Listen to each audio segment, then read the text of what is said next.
ఆడు ఎలా ఉంటాడో అంతటా నిండిపోయిన వాణ్ణంతటినీ తీసుకొచ్చి వాడి రూపమే ఇక్కడ ఉన్నది అని మీకు అందేటట్టుగా ఈశ్వరుడు నిర్దేశింపబడినాడు దీని యందని మీకు అర్థం అవడానికి మేము ఒక వస్తువుని చూపిస్తాం. అదే పరబ్రహ్మము. దానికి లింగమని పేరు.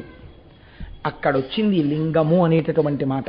కాబట్టి ఇప్పుడు లింగ దర్శనమునకు ఏది ప్రధానము? ఆర్తి ప్రధానము. ఆర్తి దేని వలన ప్రధానము? విచారణ వలన ప్రధానము.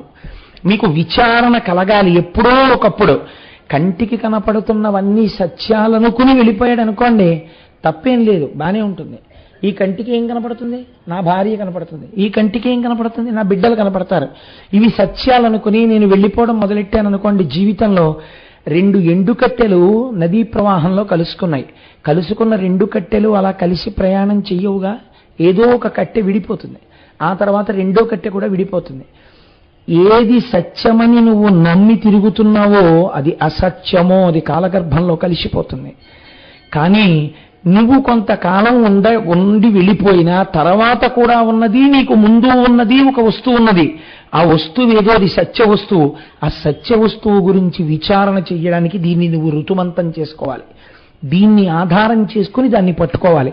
దాన్ని ఒక్కసారి చూడాలన్న తాపత్రయం నీకు కలగాలి.